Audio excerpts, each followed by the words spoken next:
é que essa aula, ela já é a parte final da aula de anti-inflamatórios, tá? A aula primeira de anti-inflamatórios já está disponível para vocês no AVA. Basta clicar no link ou copiar o link e colocar no provedor de internet de vocês, tá? No Google Chrome, Internet Explorer, tá?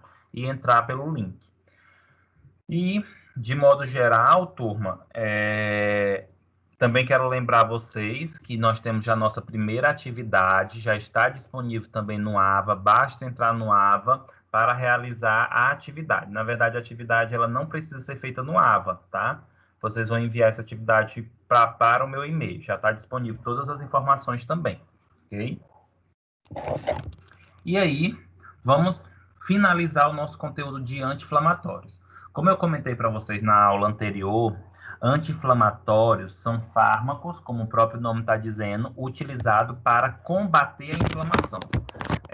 Como assim combater? Na verdade, não é cessar o processo inflamatório, mas é minimizar o processo inflamatório a nível tolerável para o organismo, até porque a inflamação ela tem um aspecto benéfico ao nosso organismo, certo? Desse jeito, os anti-inflamatórios, eles são classificados em dois grandes grupos, né? Que são chamados anti-inflamatórios não esteroidais e anti-inflamatórios esteroidais, tá? O próprio nome já diz, anti-inflamatório não esteroidais, significa que ele não tem perfil hormonal. E tem os anti-inflamatórios esteroidais, que ele tem perfil hormonal. Nesse sentido, é importante nós sabermos o quê? Que os anti-inflamatórios não esteroidais, que são os mais conhecidos e, sem dúvida, muito utilizados pela população, que são nimesulida, diclofenaco, ácido acetilsalicílico, ibuprofeno, meloxicam, piroxicam, cetoprofeno, tá? Todos esses fármacos, eles são não esteroides. E aí, nós temos os fármacos esteroidais, que é também bastante conhecido, só que parece que as pessoas têm um pouco mais de receio em utilizar esses fármacos. E, na verdade, isso está associado aos seus efeitos adversos, tá? Que são os anti-inflamatórios esteroidais, conhecidos popularmente como corticoides. Mas também pode ser chamado de AIES, hormonais, glicocorticoides. E por que estes fármacos eles são considerados esteroidais?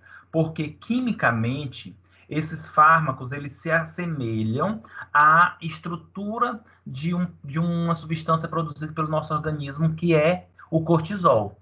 E por estruturalmente assemelhar-se ao cortisol, consequentemente, essas substâncias elas exercem efeitos semelhantes ao cortisol. E quais são os efeitos que o cortisol pode ocasionar no organismo? Algumas mudanças nas características metabólicas, cardiorrespiratórias, imunológicas, hormonais. Por isso que ele é considerado, os fármacos corticoides são considerados hormonais, por ter uma característica de ação semelhante ao hormônio cortisol. Diante disso, eu posso afirmar para vocês que o cortisol ele é considerado um corticoide, só que ele é considerado um corticoide endógeno, é considerado uma substância produzida pelo nosso organismo que tem esses efeitos metabólicos, tá? E aonde é produzido esses corticoides endógenos? Eles são produzidos, gente, na glândula adrenal ou glândula suprarrenal. Essa glândula ela está disposta acima dos rins e ela é dividida em duas porções: a porção medular e a porção cortical. A porção medular é interna da glândula e a porção do córtex é a região externa. Ambas as regiões produzem substância. A medular ela é estimulada a produzir adrenalina em momentos que é necessário a produção dessa substância, enquanto o córtex produz os hormônios como corticoides. Além de corticoides, pode também produzir hormônios androgênicos e também aldosterona. Logo, como o córtex produz tantas substâncias que são essenciais para a nossa vida, essas substâncias elas acabam se tornando muito importante na questão fisiológica. Por isso que fala que a glândula suprarrenal, principalmente a região do córtex, que é a porção externa, ela é essencial para a vida. E aí vocês podem se questionar, então, Wellison, Se a região do córtex, ou em outras palavras, a glândula suprarrenal é importantíssimo para a produção do cortisol, que é importante para a vida, uma pessoa que não tem rins ou uma pessoa que não tem a suprarrenal morre? Não, não por essa condição, não por não produção do cortisol, mas por quê? Porque o indivíduo ele pode tomar a reposição do cortisol, ou a reposição de substâncias que agem como cortisol, como, por exemplo, os corticoides.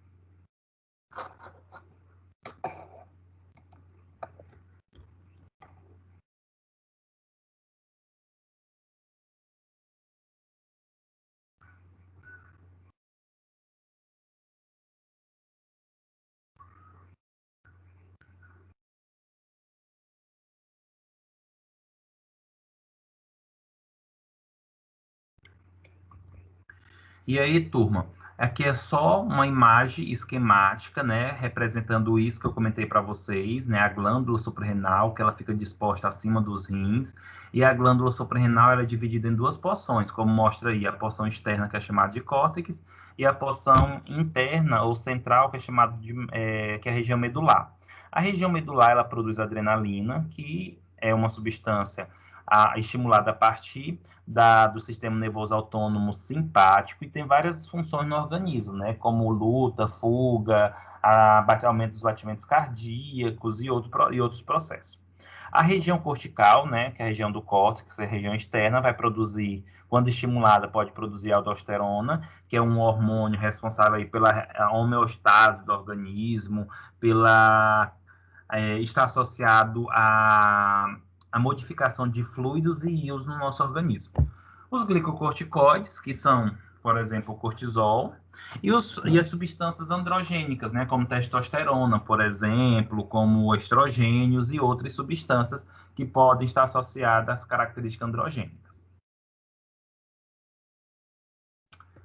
E aí, como o nosso foco, de modo geral, é o cortisol, tá? Que pode ser chamado também de hidrocortisona. Na verdade, a forma sintética do cortisol é a hidrocortisona, tá? Ele é essencial para a vida.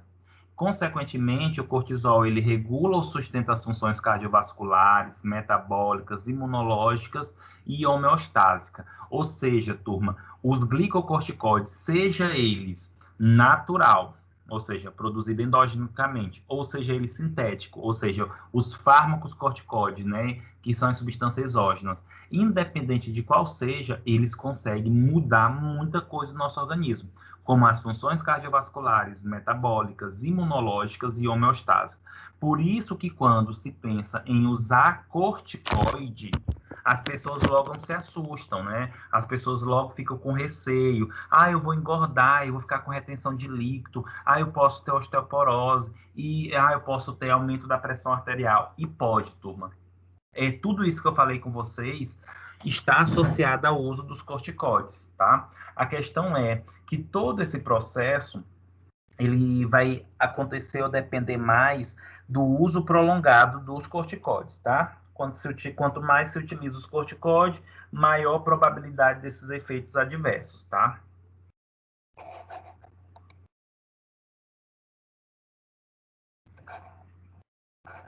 Turma, só um momento, pegar uma água.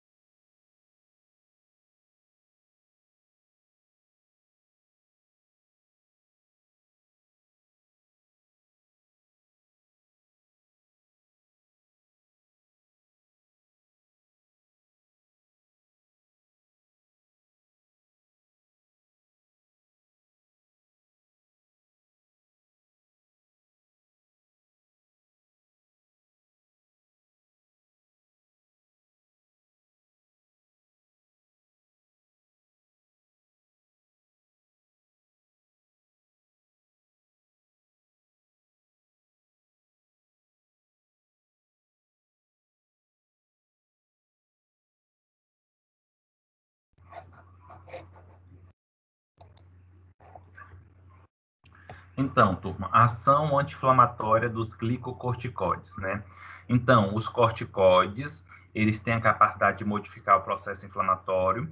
E aí, quando eu falo capacidade de modificar o processo inflamatório, eu estou referindo à capacidade de minimizar esse processo inflamatório, tá? E os corticoides, eles têm esse efeito anti-inflamatório quando eles são utilizados em doses semelhante à ação do cortisol e seus análogos, tá?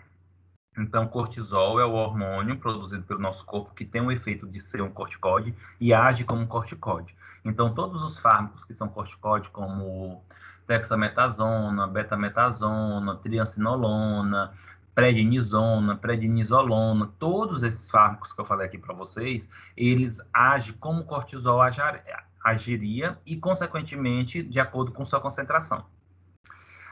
Devemos tomar cuidado, porque o uso por muito tempo de corticoide pode encobertar processos infecciosos. Como assim? Turma, uma das funções ou uma das características dos corticoides é fazer com que o nosso sistema imunológico ele diminua. Em outras palavras, os corticoides eles são fármacos imunossupressores, ou seja, diminui aí a função do sistema imunológico. E qual o problema disso? Olha só, quando a pessoa tem uma infecção, vou dar um exemplo, uma infecção pulmonar, né? Tem ali a tuberculose, por exemplo. E aí a pessoa tem a micobactéria tuberculose ali no pulmão, só que é o seguinte, essa micobactéria, ela só vai ser perceptível ao organismo, vamos dizer assim, quando manifestar alguns sinais e sintomas. E quem é responsável por reconhecer esse micro-organismo como estranho, porque é estranho, é o sistema imunológico. Mas se as células de defesa estão enfraquecidas ou tem menos células de defesa, como é que o nosso organismo vai identificar aquele micróbio como algo ruim? Só que qual é o problema disso? A bactéria, o micróbio que está ali, ele vai começar a se multiplicar, vai começar a se dividir, e isso vai levar a alguns problemas associados, tá? Então, usar demais por muito tempo corticoide pode acabar encobrindo uma doença que você tenha, principalmente infecciosa. E aí, turma, olha só.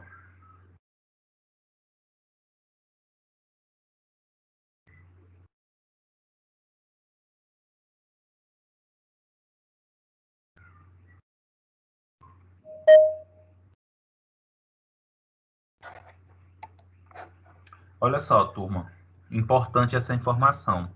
A administração de corticoides, tá? É uma medida paliativa. O que isso significa? Que uma vez que a pessoa precisa fazer o tratamento com corticoide, esse tratamento ele tem que ser momentâneo, ele tem que ser rápido. Em que sentido? Você tem que dar o corticoide com o intuito de facilitar ou minimizar alguma doença, alguma inflamação, mas não deve ser usado prolongadamente, porque isso pode levar a complicações. Ressalva que existem sim doenças, existem sim algumas problemáticas que a pessoa precisa utilizar corticóide por muitos anos, por muito tempo. Por exemplo, a asma. A asma mesmo, turma, principalmente quando é uma asma crônica, a pessoa tem que utilizar corticóide quase todos os dias, tá? A diferença, o problema é que o uso prolongado vai levar a algumas complicações, que eu vou mostrar lá na frente para vocês. Mas quando não tem necessidade de utilizar corticóide por muito tempo, utilize só o quanto é necessário e pronto, tá? Até porque é importante compreender que se o indivíduo ele tem algum problema associado que precisa do uso de corticoides, primeira coisa eu tenho que saber o que está levando aquele problema. Se eu descubro a causa subjacente da doença, eu tenho que tratar a causa subjacente e não dar medicamento paliativo como os corticoides, tá? E para que servem os corticoides? Eles são usados, gente, para tanta coisa, tá? Não é só como anti-inflamatório. Eles são excelentes fármacos para alergias, de modo geral, reações alérgicas, choque anafilático, hipersensibilidades. Então, tudo que envolve, assim, de modo geral, alergia, doenças autoimunes, por exemplo, pode ter certeza que há uma prescrição ali dos corticoides. E aí pode ser utilizado para reações alérgicas a fármacos, soro, transfusões, né? Então, por exemplo, quando tem uma pessoa ali que fez uso de um medicamento, ficou com a glote fechada, olhos inchados, pele se coçando, o que é que acontece? Nesse sentido, precisa utilizar um corticoide. Geralmente, quando se tem esses acontecimentos, que o indivíduo ele chega aí para o hospital, a primeira coisa que faz é dar dexametasona na veia, tá? Outras aplicações dos corticoides, nós temos aí a asma brônquica, rinite alérgica e várias outras, gente, reposição hormonal, vários tipos de processo inflamatório, como estenose, tá? Como as ites da vida, pode ser utilizado os corticoides. Turma, tranquilo até aqui? Alguma pergunta? Estão enxergando direito os slides? Áudio ok? Tudo ok, professor. Obrigado, Nayara. E aí, falamos dos corticoides, da importância desses corticoides. É interessante o quê?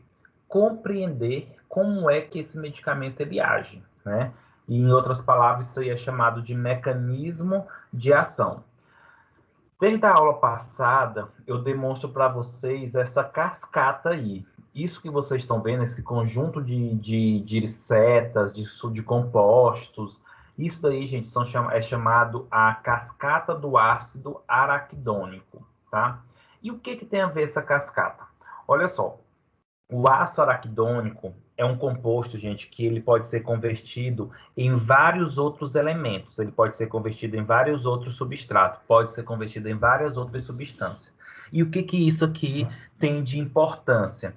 Porque para o ácido araquidônico ele ser convertido em outras substâncias, precisa de enzimas, como, por exemplo, a ciclooxigenase.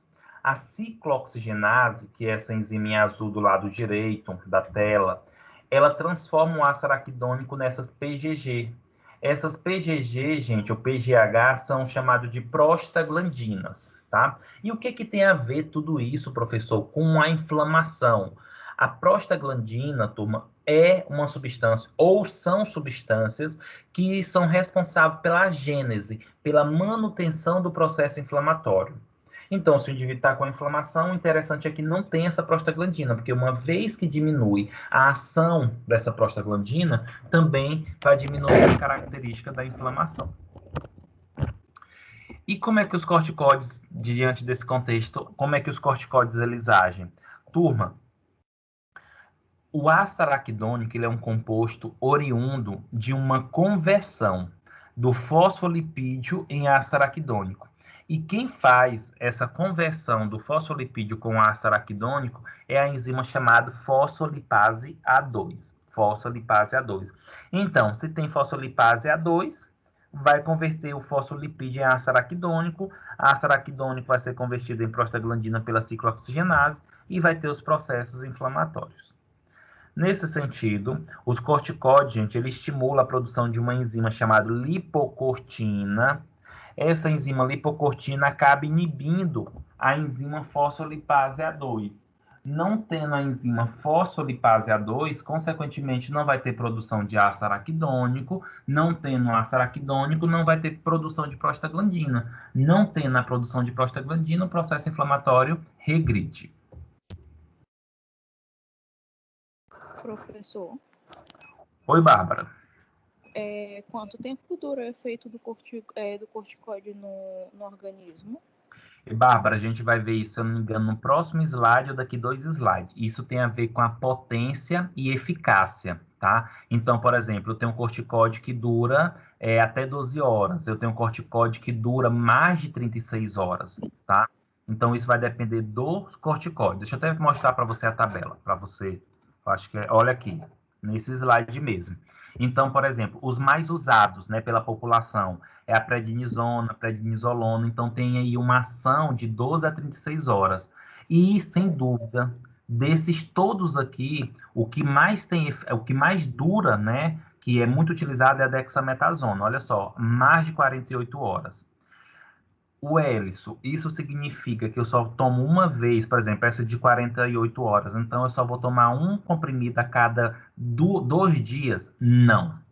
não precisa disso. Tudo vai depender da doença, tá? Não é o fato de ter um efeito por 48 horas que esse efeito, ele é o eficaz, ele é o necessário para ter o problema. O que aqui está querendo dizer? Que o medicamento ele tem ação por mais de 48 horas, mas não significa que a ação dele continua sendo 100%.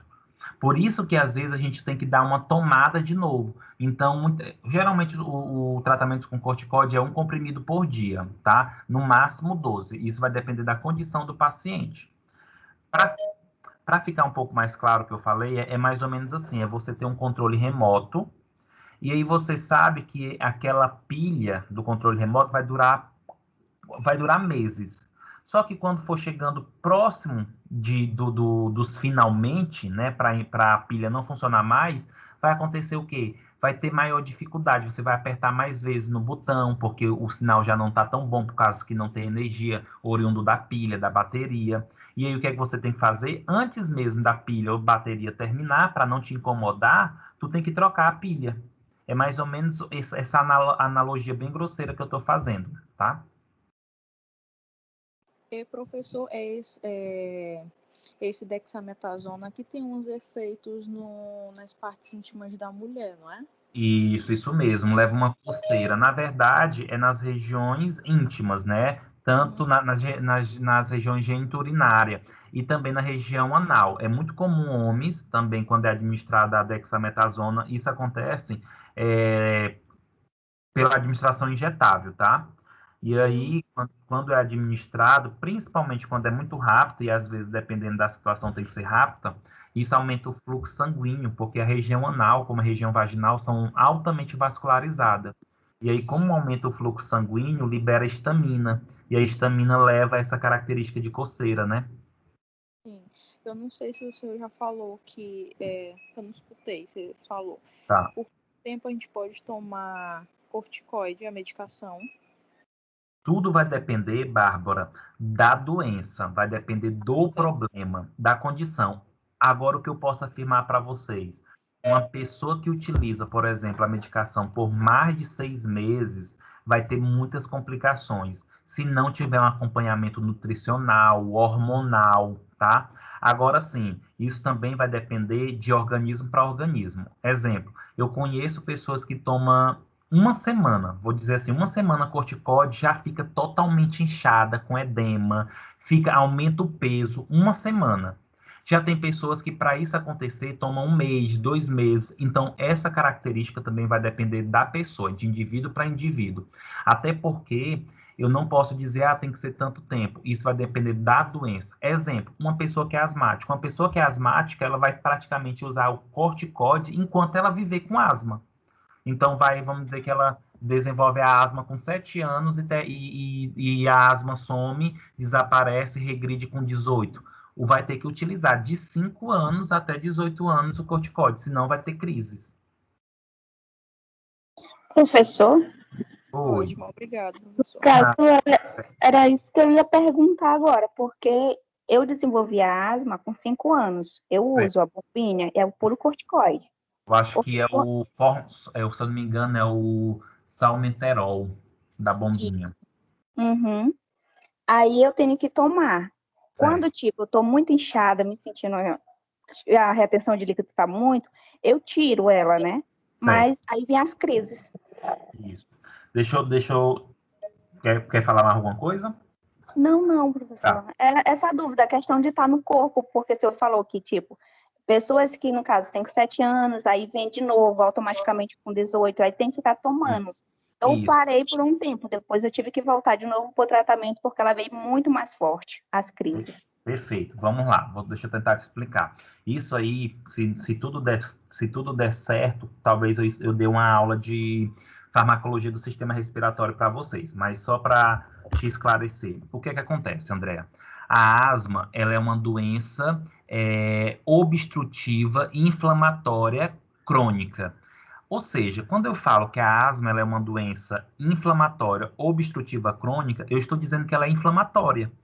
E os únicos anti-inflamatórios que podem ser dados para um paciente asmático é corticoide.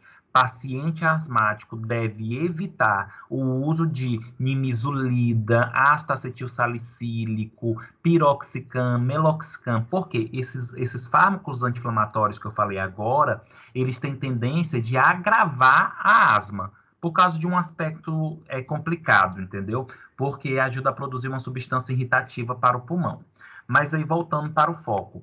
Portanto, se a asma é um anti-inflamatório, a asma é uma inflamação, tem que utilizar anti-inflamatório.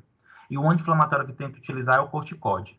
Quando você utiliza o corticóide ele diminui o processo inflamatório pulmonar. Então, você respira melhor, você não fica com o que nós chamamos de hiperresponsividade brônquica, que é aquela sensação de estar captando ar o tempo todo, como se você estivesse afogado. E esse sentido, né, acaba com que o pulmão canse. E aí vem as crises. Você entra em crise porque fica faltando ar, você fica colapsado, os bronquíolos, porque você não está usando anti-inflamatório, porque você deixou de tomar, porque a inflamação está presente. Quando você toma o corticóide ele cessa a inflamação. Então, as vias aéreas, os tecidos, eles ficam íntegros, tá? Eles ficam íntegros. Então, não tem a crise. Agora, é só tirar o corticóide que a inflamação volta a aparecer. E aí vai ter todo o processo e aí volta as crises. E por que volta mais forte? Porque a inflamação, ela aumenta. Por isso que volta mais forte, tá? É tanto, gente, que o corticóide, ele é chamado de base, é uma das bases ou uma dos pilares para o tratamento da asma. Ele é chamado de manutenção, ele é chamado de controle. Você toma o corticoide para não ter crise. É tanto, André, que quando uma pessoa que é asmática, um exemplo, eu trabalho no hospital e tem um paciente que vai lá praticamente toda semana. Isso é algo que já aconteceu, tá? Trabalhava no hospital, aí um paciente praticamente toda semana entrava em crise. Toda semana entrava em crise asmática, mesmo sendo medicado. Um paciente asmático, gente, quando ele tem um tratamento adequado, ele não entra em crise. Ele não é para entrar em crise. E quando o paciente, ele só toma o medicamento às vezes, ele entra em crise. Então, quando você perguntava para o paciente, você aqui de novo, ele vai fazer 3 dias que eu não tomo corticóide, vai fazer 3 dias que eu não tomo medicamento. E aí entra em crise, tá? Aí vem outro problema. Você questionou, mas quando eu sinto inchaço, etc., eu deixo. Por um lado é bom, porque você vai diminuir a retenção de líquido, mas por outro lado é ruim. Por quê? Porque você vai aumentar o processo inflamatório e vem a crise. O correto é o quê, Andréa? Por isso que eu falei anteriormente, uma pessoa que precisa utilizar corticóide por muito tempo, por anos, precisa literalmente ter um acompanhamento por nutricionista, por endócrino. Então, praticar atividade física para tentar contrabalancear todos esses efeitos adversos que os corticóides favorecem. E aí é outro problema. Um exemplo, eu já vi pessoas, eu tomo corticóide, fico com retenção de líquido, aí eu vou e tomo um diurético. Aí tomo diurético, diminui a retenção de líquido, só que o diurético leva a outros problemas. E assim vira uma bola de neve, tá? Tomando medicamento para acabar com o efeito e no final aparece outro efeito. E é já que eu vou mostrar para vocês as complicações que pode acontecer com o uso prolongado de corticoides. Deu para esclarecer, Andréa? Deu sim, professor. Até tirou várias outras dúvidas que eu tinha na sua explicação, entendeu? A questão da nimesulida. Realmente eu sinto quando eu tomo, quando eu tô com, tipo assim, sentindo a garganta, Sim. aí sim. eu vou lá e tomo, né? Aí começa, vai de novo.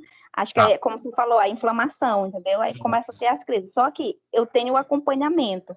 Só que a médica, eu tenho que ser direitinha, né? Mas eu sou um pouquinho cabeça dura.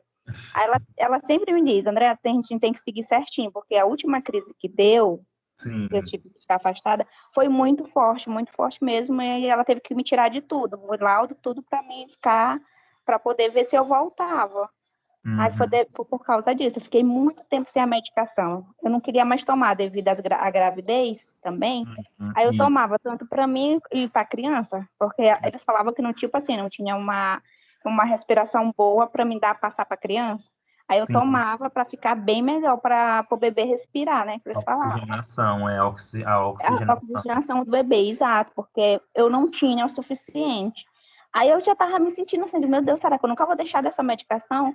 Aí quando eu tive as crianças, eu deixei. Aí passou esse tempo e começou a vir as crises muito forte mesmo. Aí tive que ir para o hospital, aí voltei com a minha médica, aí ela falou, brigou comigo, tá? Eu sou teimosa. Aí que foi que a gente voltou ao novo tratamento, que eu voltei para a bombinha, que ela já tinha me afastado da bombinha, ela estava só mesmo com outro tipo de corticoide para tomar, para tirar a bombinha. E ela disse, não tem condição, vamos voltar com a bombinha 2 vezes ao dia, se necessário 3 vezes, para te respirar. Aí fiquei fazendo o tratamento. Eu sou teimosa, professor. Entendi. Já que nós comentamos e você falou sobre essa questão de você sentir problema quando toma, por exemplo, a nimesulida, eu vou tentar fazer uma explicação bem rápida aqui, só para vocês tentarem entender isso. Eu quero que vocês olhem para essa imagem, para esse slide, tá? E aí, o que é que acontece? Esse slide, ele tem aqui o ácido araquidônico. Eu quero que vocês observem que tem 2 enzimas aqui, uma chamada lipooxigenase e a outra é chamada ciclooxigenase, tá? Consequentemente, olha só o que é que acontece. A ciclooxigenase, ela é responsável por pegar o ácido araquidônico e transformar em prostaglandina, que é esse PG aqui. Tudo bem até aí. E a lipooxigenase, ela é responsável por transformar o ácido araquidônico em leucotrieno, tá? Leucotrieno. Qual é o problema desse leucotrieno? O leucotrieno, gente, é uma substância que ela é altamente irritativa para o pulmão e desencadeia, por exemplo, a broncoconstrição. Aí o indivíduo fica sem respirar. O que tem a ver aí o AS, a nimesulida, nas crises asmáticas? Olha só o que acontece. O ácido acetilsalicílico e a nimesulida, consequentemente, eles agem aqui na ciclooxigenase, bloqueando essa ciclooxigenase, tá bom? Bloqueando essa ciclooxigenase, o ácido araquidônico ele não vai ser convertido em prostaglandina. E aí o que é que acontece? O excesso de ácido araquidônico vai ser convertido pela lipoxigenase em leucotrieno. Ou seja, quando eu tomo a nimesulida, quando eu tomo a AS, fica mais ácido araquidônico para a lipoxigenase poder ser convertido em leucotrieno. Tá? E aí, quando é convertido em leucotrieno, vai levar às crises asmáticas, porque o leucotrieno eles têm um perfil de ser irritativo para o pulmão e outros aspectos.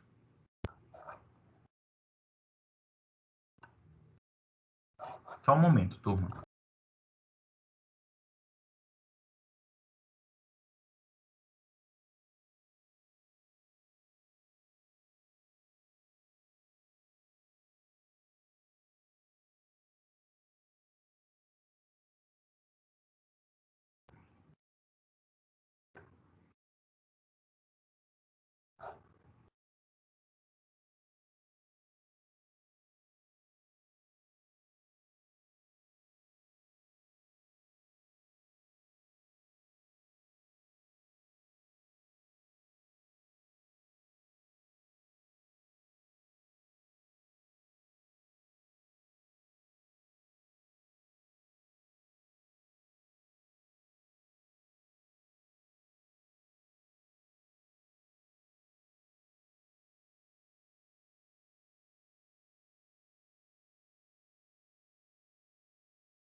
Certo, turma. E aí, dando continuidade, nós temos aqui alguns exemplos, tá, de fármacos corticoides, existe muito mais, tá?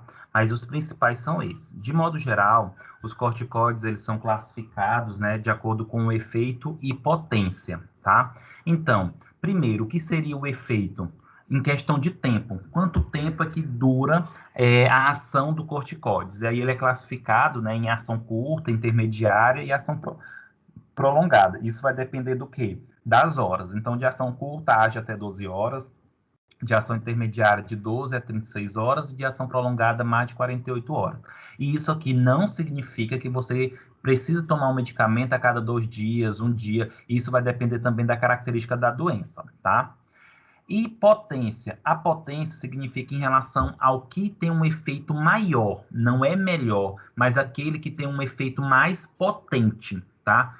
Então você pode dizer assim, como o senhor pode mostrar o cortivazol, tem 50% de potência, então eu vou usar só ele porque ele é o melhor. Não é que ele é o melhor, mas ele vai ter uma potência maior, mas não significa que você precise dessa potência para a doença que você deseja tratar.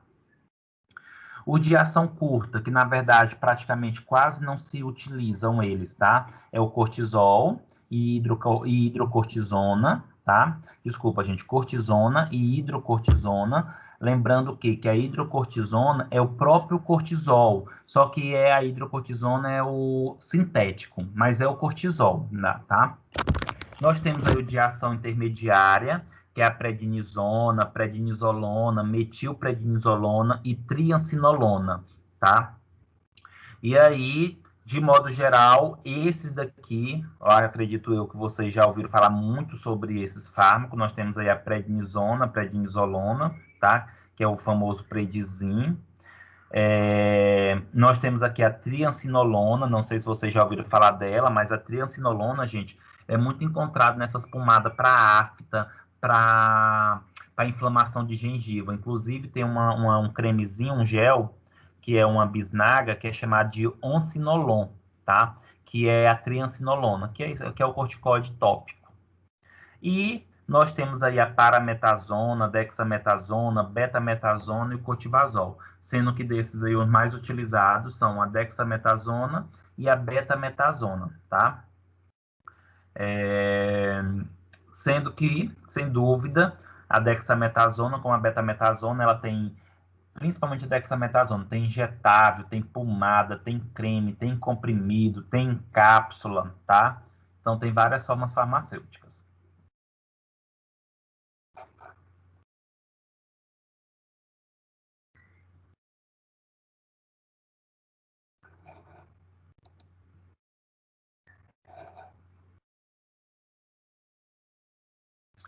Turma, vocês são, só antes de continuar, vocês são alunos do 6º período, não é isso? Da farmácia?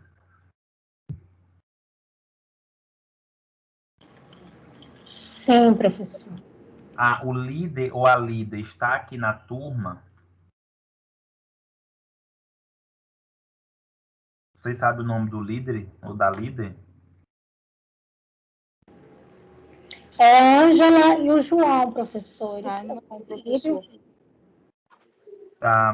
Não, gente, é porque vocês têm alguma aluna chamada Tâmara na turma? Vocês recordam? Não. Tâmara de Cássia? Não. Tá. Eu recebi um e-mail aqui dela dizendo que o link que está disponível no Ava não está funcionando, que eu tenho que colocar o link no Ava, mas na verdade não se coloca link no Ava. Os alunos têm que ir lá na aula do dia, né, na classe e acessar. Acho que não deve entender um pouco do sistema, né? E também eu mando por e-mail, mando nos grupos de líderes que eu tenho os e-mails da aula. Aí eu acho que deve estar com dificuldade. Enfim, vamos continuar.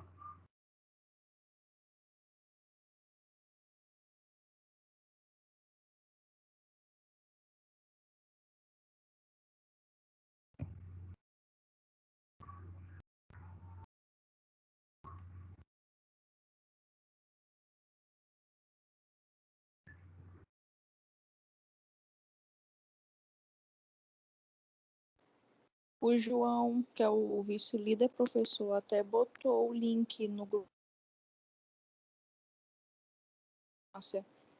Isso, porque sempre antes das aulas, até regularizar o AVA, eu vou mandar para eles, tá? E aí eles vão mandar no grupo de vocês, tá bom? Ok. Eu acho que deve ser alguma aluna perdida que não é da turma de vocês. Aí também não deve entender ainda o processo de como entrar nas aulas, mas vamos lá. Turma, olha só, Os efeitos adversos dos glicocorticoides. Gente, quando nós pensamos nos efeitos adversos dos glicocorticoides, eles são assustadores, tá? Mas também a gente deve ter calma, a gente não deve achar isso como algo ruim. Os efeitos dos corticoides adversos, eles estão associados principalmente a longo prazo em altas dosagens. Ah, professor, mas eu tomo todos os dias. Mas talvez a dose que você toma não é dose que vai levar a uns efeitos adversos, tá? Por isso que, às vezes, é melhor você tomar todos os dias do que quando literalmente precisar, ter que tomar altas dosagens. Mas vamos entender. Turma, eu comentei para vocês que os corticoides, eles são fármacos que eles mexem com o nosso sistema imunológico. Em que sentido? Eles acabam diminuindo o nosso sistema imunológico, ou seja, eles ficam imunossuprimidos. Tá? A pessoa que utiliza corticoides, ele fica, por muito tempo, acaba diminuindo o sistema imunológico. E, por um lado, é ruim. Por quê? Porque micro-organismo que antes não fazia efeito, não causava infecção, pode ocasionar, pode levar. Exemplo, levedura da cerveja. A cerveja, gente, ela tem levedura, ela tem fungo, né? Ela é fermentada com fungo. E aí, só que esse fungo ele não causa doença nenhuma. Porque a nossa célula de defesa, elas conseguem neutralizar esses fungos. Mas quando se toma corticoide por muito tempo, esse sistema imunológico pode estar debilitado, diminuído, e, consequentemente, isso pode levar aí a alguns problemas, como, por exemplo, o aparecimento de doenças que não era comum. Em relação à levedura de cerveja, o céu da boca, a língua fica cheia de bolores, tá? Candidíase. Por exemplo, nós temos a Cândida álbica na nossa microbiota bucal, como também a mulher tem a Cândida albicans na microbiota vaginal. E não causa doença. Por quê? Porque a nossa microbiota ela consegue controlar esses fungos. Mas quando, né, nossa microbiota, nossas células de defesa, mas quando o indivíduo utiliza muito tempo o corticoide, consequentemente, o que é que acontece? O sistema imunológico fica debilitado, diminui, e aí a possibilidade desses micro-organismos que antes não causava doença, causar. Outro ponto, reparação de ferimentos mais lento, tá? Como assim? Turma, quando nós temos alguma ferida, quando nós temos algum problema associado a isso, o que que acontece? O corpo, tá? Ele, para recuperar, para cicatrizar, ele precisa do sistema imunológico, ele precisa de células para ajudar no processo cicatricial, tá? Só que como a pessoa está utilizando corticóide por muito tempo, esse sistema imunológico fica debilitado, fica fraco. E aí o que é que acontece? Os ferimentos vão sendo reparados lentamente, tá? Isso não é bom, tá? Porque demora mais do que deveria, a pessoa pode ficar debilitada, tá? Por exemplo, um paciente que é diabético, isso é horrível, tá? Porque já tem dificuldade em cicatrizar. Utilizando corticóide, mais dificuldade ainda. Além disso, né, o corpo ele fica mais fácil de surgir ferimentos, né, porque diminui a ação, a atividade das células fibrocitárias, que dá esse enrijecimento nas nossas células, ajuda na cicatrização. Um dos problemas também do uso prolongado de corticoides é a osteoporose. Por quê? Porque o corticoide ele acaba, gente, diminuindo a ação das células osteoblásticas, tá? Que são células do tecido ósseo, que tem função aí da mineralização, da calcificação. E aí nós temos dois problemas que é muito associado principalmente em mulheres, né? O primeiro é a hipercoagulabilidade do sangue. O que seria isso? Tendência de quem utiliza demais os corticoides acabar favorecendo o quê? Acabar favorecendo a trombose. Por quê? Porque, gente, a trombose ela está associada aí em relação. Lembra que o corticoide é hormonal, é um hormônio, e isso acaba influenciando aí no fluxo sanguíneo. O fluxo sanguíneo ele fica mais lento. E aí, ficando mais lento, tem a probabilidade de ter a formação de trombo. E por que eu falei em mulheres? Porque as mulheres, gente, já têm uma circulação mais lenta que os homens. As mulheres têm toda uma alteração hormonal. E ainda as mulheres utilizam, na grande maioria, anticoncepcionais, que favorece mais ainda a trombose. E mais os corticoides aí que aumenta o risco de trombose. E os corticoides, por serem, né, fármacos que por serem fármacos hormonais, eles acabam aí interferindo nessa questão da desordem menstrual, tá? Tem uma desregulação menstrual.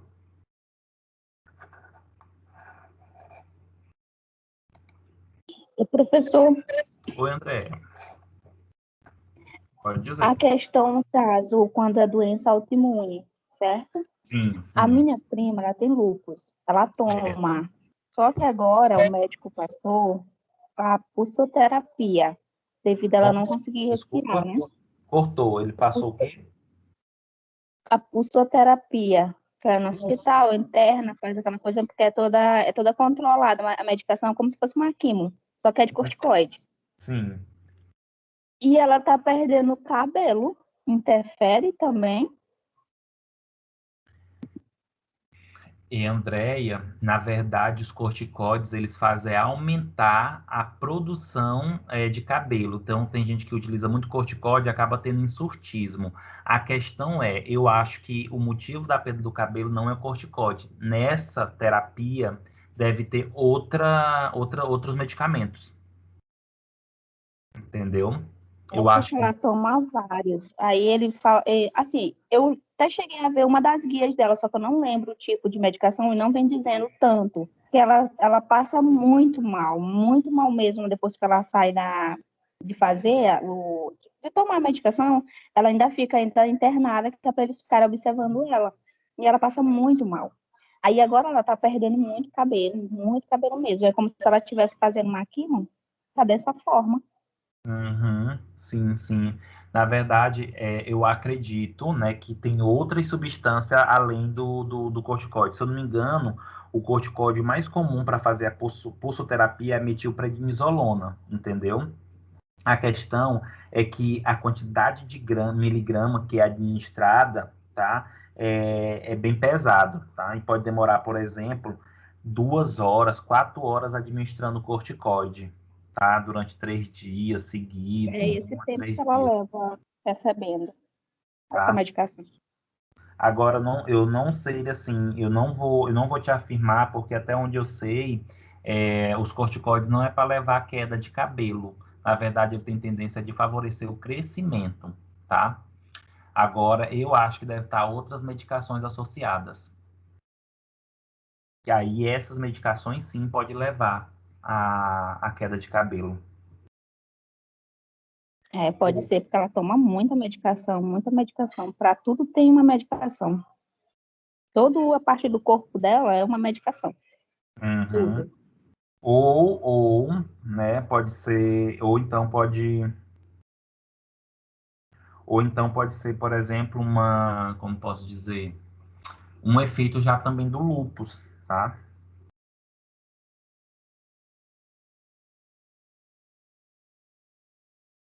Agora sim, existem algumas literaturas que comentam também que aquilo que eu falei para vocês, até onde eu saiba, o corticoide ele pode aumentar o insurtismo. Contudo, a alta dosagem, que aí talvez pode ser, se você se ela não fizer uso de outra medicação, a explicação que pode acontecer, né, porque a literatura diz que altas doses de corticoides, de imunossupressores, pode levar à queda de cabelo.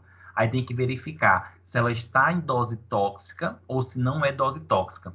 Se não tomar outra medicação em relação ao corticoide, se é só o corticoide, acredito eu que ela está em uma dose tóxica. Por isso que está tendo a queda de cabelo, tá? Foi isso que a segunda, era isso que eu ia dizer, no caso, se chegasse a esse ponto, né? Porque eu também fiquei na dúvida, porque como ela passou muito mal mesmo, a gente ficou assim, meu Deus, o médico disse que ela não ia sentir quase nada, né? Logo na Sim. primeira dose dela, ele falou que não ia sentir tanto assim.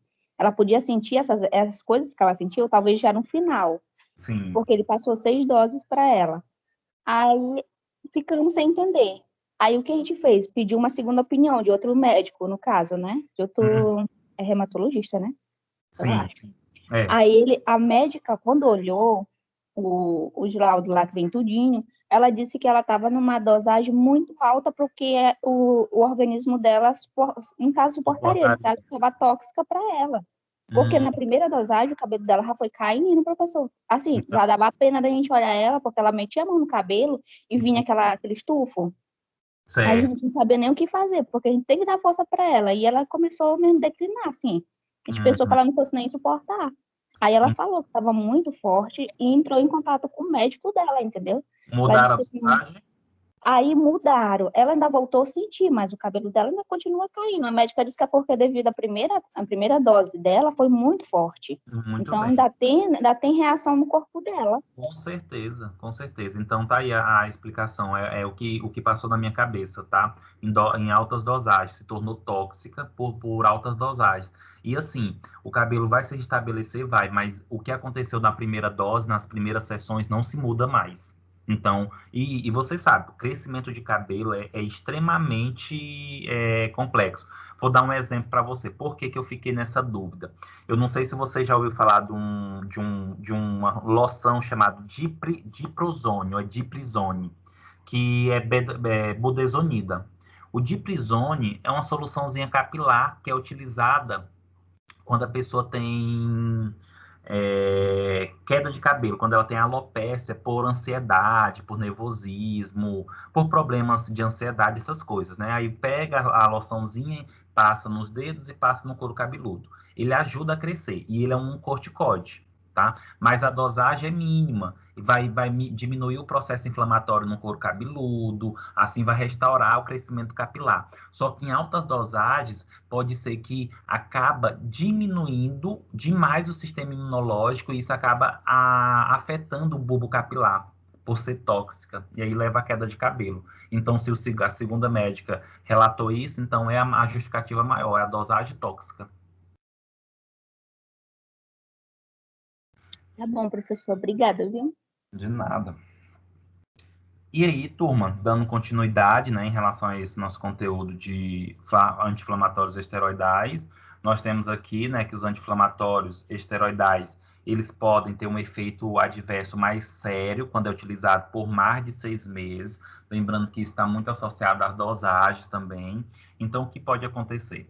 Uma pessoa que utiliza demais o corticóide, ela pode ter supressão da capacidade de produzir seu próprio cortisol. Deixa eu explicar essa frase aqui.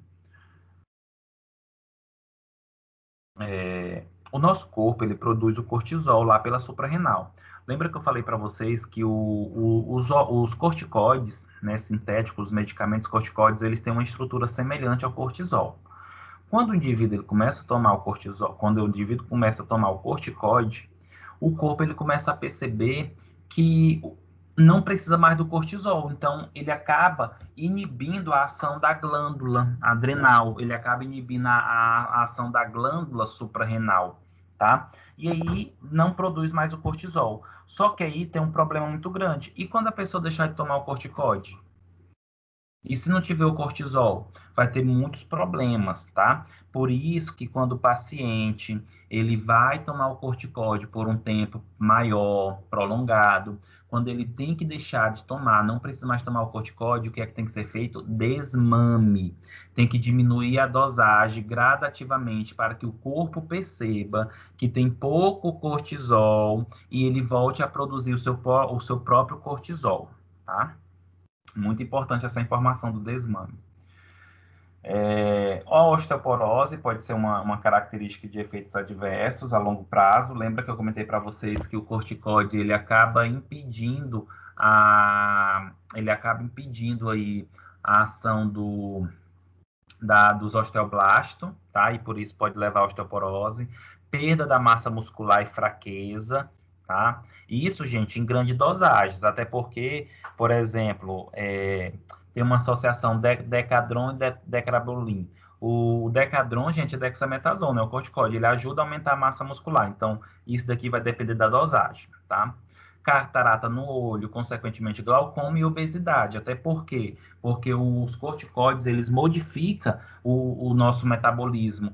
Em que sentido? Ele acaba levando a aumento de gordura, de lipídio, e isso acaba acumulando. E ainda tem outro problema. O corticoide ele faz o que nós chamamos de redistribuição da gordura.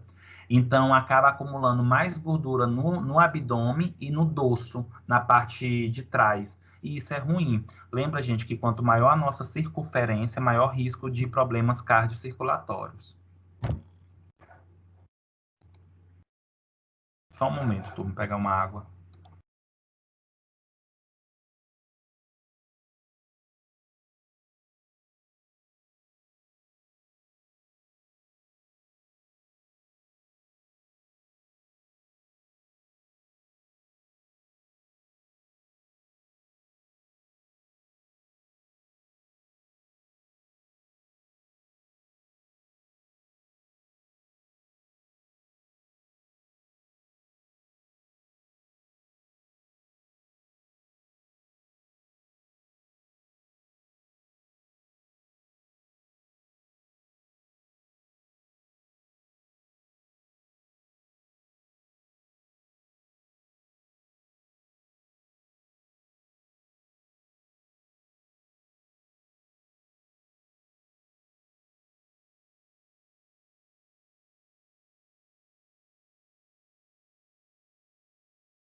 Turma, o uso prolongado também de corticóide pode levar ao que nós chamamos de síndrome de Cush, tá? O que seria essa síndrome? Primeiro, nós temos que entender o que é síndrome, né? Síndrome é um conjunto de sinais e sintomas associado a um contexto. Então, quando a pessoa tem síndrome de Cushing, isso está associado, gente, quando o corpo ele faz o uso excessivo de hormônio sintético, como os corticoides, ou porque pode ter alguma situação orgânica, metabólica, que acaba produzindo muito cortisol. E isso pode levar aí a essa síndrome de Cushing. E o que seria isso? É um conjunto de processos inflamatórios, problemas de metabolismo, tá? Então, o que acontece? Uma pessoa que tem a síndrome de Cushing, ela começa a ter o rosto muito arredondado, consequentemente, ela fica mais hiperitêmica, como se fosse com rosáceas, tá? Na região abdominal, cresce-se mais, porque tem acúmulo de gordura, fica com estrias inflamatórias, que são essas estrias vermelhas, e também na parte de trás, mais na região superior, no dorso, pode ter um acúmulo de gordura chamado de giba, tá? Que é como se fosse a corcunda de Notre Dame. E dependendo da situação, gente, isso aqui é irreversível, não tem como voltar, tá? E todo anti-inflamatório, turma, independente dele ser corticoides ou eles serem não esteroidais, todos os corticoides, todos os anti-inflamatórios, eles têm tendência de elevar um pouco a pressão arterial, tá? Por quê? Porque eles acabam interferindo aí na retenção de água junto com sódio, e uma vez que retém líquido no sangue, isso pode favorecer, por exemplo, o aumento de fluidos, um aumento de líquido também extracelular, e tudo isso associado aumenta o sangue, aumenta a quantidade de líquido sanguíneo, o coração se vê necessário bombear mais, aumentando o débito cardíaco, e por circular mais o sangue, aumenta a resistência periférica. E associando aí o débito aumentado e a resistência periférica alterada, aumentada, tem elevação da pressão arterial. Então, aí vocês podem se questionar, Wellington, mas toda vez, mas os pacientes que são hipertensos, não pode fazer o uso, etc e tal? Pode, mas tudo isso, gente, tem que ter acompanhamento, né? Ah, então a pessoa utilizou corticóide, utilizou anti-inflamatório, dá uma maneirada no sal, né? Dá uma maneirada no sódio, faz o uso da medicação adequada, corretamente, nos horários, para minimizar isso daqui. E por último, turma, falando dos corticoides, nós temos aí as diversas aplicações dos corticoides. Então, por exemplo, o corticoide ele pode ser usado para tratamento de terapia de reposição hormonal. Aquilo que eu comentei para vocês, vamos imaginar que tem um paciente que não está tendo funcionalidade aqui da suprarrenal, não produz cortisol, então toma o corticoide, tá? Terapia de imunossupressão, então paciente que está aí, por exemplo, em crise alérgica, pode ser dado corticoide porque diminui o sistema imunológico e diminui a alergia, pois a alergia está totalmente relacionado aí a característica de aumento do sistema imunológico, por isso que eu botei aqui também terapia antialérgica. Essa terapia de imunossupressão entra o exemplo aí do lúpus, né? Do lúpus eritematoso sistêmico, que está associado o uso de corticoide para diminuir essa doença autoimune. E os corticoides também podem ser utilizados para os mais diversos processos inflamatórios, como trauma articulares, rinite alérgica, asma.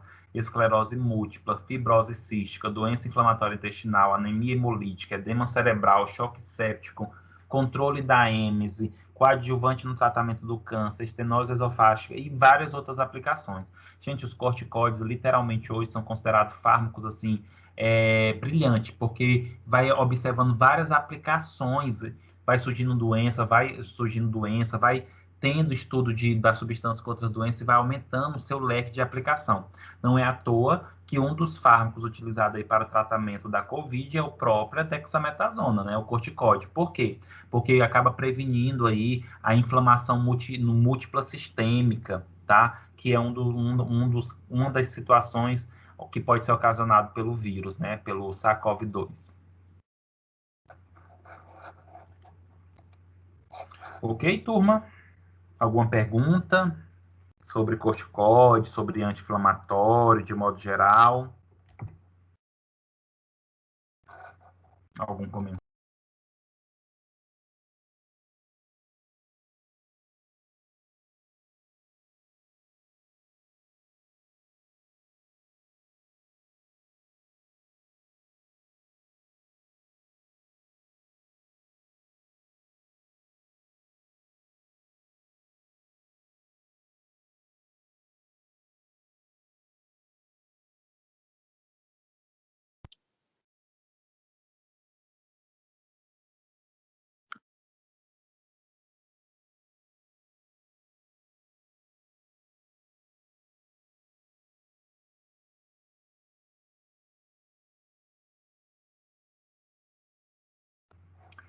Turma, se vocês não têm nenhum comentário em relação às aulas, ao conteúdo de